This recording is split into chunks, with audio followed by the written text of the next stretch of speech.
My name is Agent Cleo Starling, designation 727, 5'4", athletic build, hair blonde, eyes blue. I've been with the Secret Intelligence Network for over a decade now.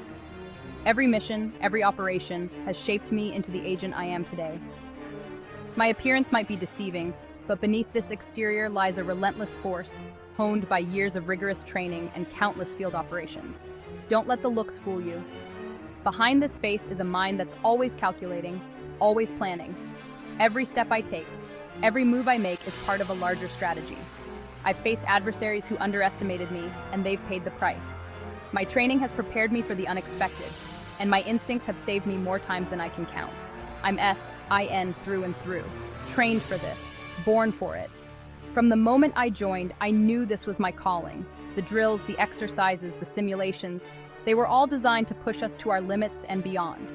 We are not just agents. We are the elite, the best of the best. Every mission is a test, and failure is not an option. We are the invisible guardians, the silent protectors. In the shadows, we operate, unseen and unheard. Our presence is felt only when necessary, and our actions speak louder than words. We are the ones who stand between chaos and order, ensuring that the world remains safe from threats that most people can't even fathom. We are the Secret Intelligence Network.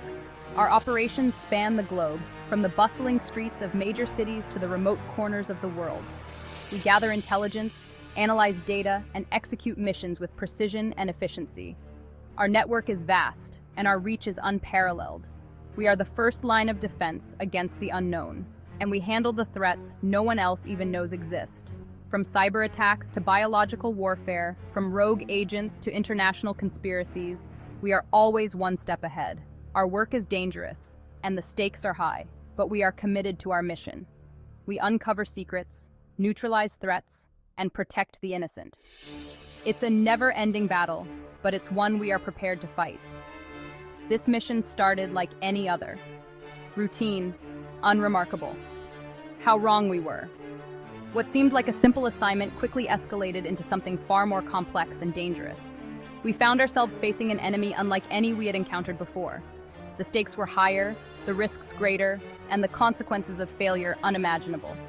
But we are S.I.N, and we will see this mission through no matter the cost.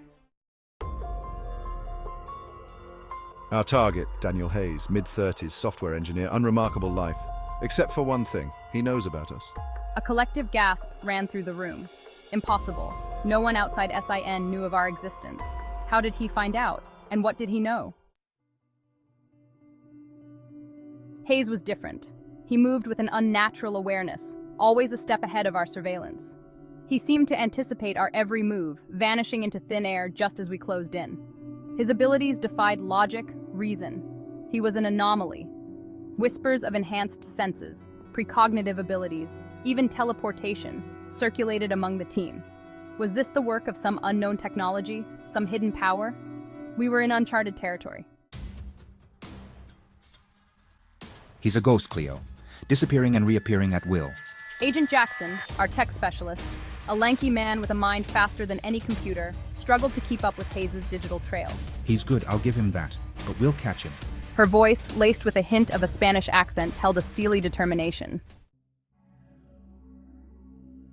Section 5. Dead Drop Deception. In the world of espionage, deception is an art form. It requires patience, precision, and an understanding of human nature. This is the story of one such deception, a carefully orchestrated plan to ensnare a cunning adversary. We set a trap. A dead drop, a classic maneuver.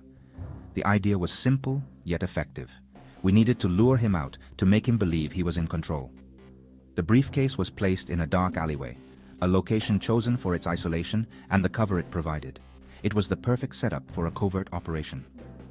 Leave something he needs, something he can't resist, and wait. The item inside the briefcase was carefully selected. It was something he had been searching for, something he couldn't ignore. The bait was set, and now all we had to do was wait. The anticipation was almost unbearable. We watched from the shadows as Hayes approached the drop point. He moved with a predator's grace, his eyes scanning the area. He knew. He had to know. Every step he took was calculated. Every glance was a search for hidden threats. The tension in the air was thick, almost suffocating. We held our breath, waiting for the moment of truth. The tension was palpable. Minutes felt like hours. Every tick of the clock echoed in our minds, a constant reminder of the stakes. We knew that one wrong move could ruin everything. The pressure was immense, but we had to stay focused. We had to trust in our plan. Just as Hayes reached for the briefcase, a figure emerged from the darkness, tackling him to the ground. It was Ramirez. The confrontation was sudden and violent. Ramirez had been waiting for this moment, and he wasn't going to let it slip away. The two men struggled, their movements a blur of aggression and desperation. Go, go, go. The command was clear and urgent. Our team sprang into action, moving with practiced efficiency. We had rehearsed this scenario countless times, and now it was playing out in real life. The adrenaline was pumping, and there was no room for hesitation. Her voice strained. The urgency in her voice was unmistakable. She knew the risks, and she knew what was at stake. Every second counted, and there was no time to waste. The operation was reaching its climax, and the outcome was still uncertain. But we were ready. We had prepared for this moment, and we were determined to see it through. Section 6. The Exchange. In the heart of the city, where shadows danced with the flickering streetlights, a clandestine meeting was about to unfold. The air was thick with tension, every sound amplified in the stillness of the night. I was on him in a flash, my movements honed from years of training. Every muscle in my body moved with precision, a testament to countless hours spent in rigorous practice. The alley was narrow, the walls closing in, but I had the advantage of surprise. But he was strong, surprisingly so. His grip was like iron, and for a moment, I felt a pang of doubt. How could someone so unassuming possess such strength? It was as if he had been waiting for this moment, prepared for the confrontation. He fought back with a ferocity I hadn't expected. Each move was calculated, each strike precise. It was clear he was no ordinary opponent. The ferocity in his eyes mirrored my own, a silent testament to the stakes of this encounter. We grappled, his eyes, cold and calculating, met mine. In that brief moment, time seemed to stand still. The world around us faded, leaving only the intensity of our locked gazes. His eyes were a window to his soul, revealing a depth of determination and resolve. For a moment, I saw a flicker of something in their depths. Fear? Or was it recognition? It was a fleeting glimpse, but it was enough to make me hesitate. What did he know? What secrets lay hidden behind those eyes? The realization hit me like a tidal wave, adding a new layer of complexity to our struggle. Suddenly, a sharp whistle pierced the night. It was a signal, a call to arms. The sound reverberated through the alley, sending a shiver down my spine. I knew what was coming, and it wasn't good. The whistle was a harbinger of chaos, a prelude to the storm. Gunfire erupted, the air thick with the smell of cordite. We were outnumbered, outgunned. Bullets whizzed past, ricocheting off the walls, creating a symphony of destruction. The alley became a battlefield, a place where survival was the only goal.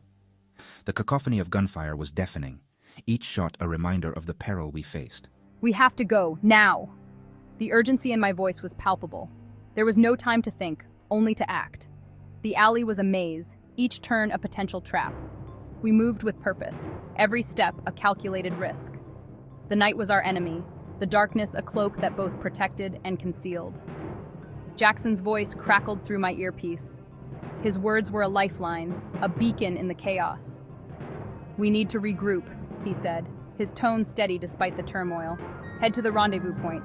We can't afford to lose anyone." His instructions were clear, but the path ahead was fraught with danger. Every second counted. Every decision could mean the difference between life and death. We retreated under heavy fire, melting back into the shadows. Hayes was gone, vanished, as if he were never there. Damn it! He had help. We were played. We regrouped at a safe house, the adrenaline slowly draining from our systems, leaving behind a cold, gnawing fear. Who were these people, and how were they connected to Hayes? He's good, Cleo. Erased every trace of himself, like he was never here. We were left with more questions than answers. Who was Daniel Hayes? What did he know? And who were the people who helped him escape? The mission was a failure, but it felt far from over. This changes everything. We have a leak and a target who is more powerful than we could have imagined. The weight of his words hung heavy in the air. We had poked the hornet's nest. And now the hornets were coming for us. The file remains open. Daniel Hayes is still at large. The mission to bring him in, to neutralize the threat, continues. But one thing is clear, we are no longer hunting a man, we are hunting a ghost, and the shadows are closing in.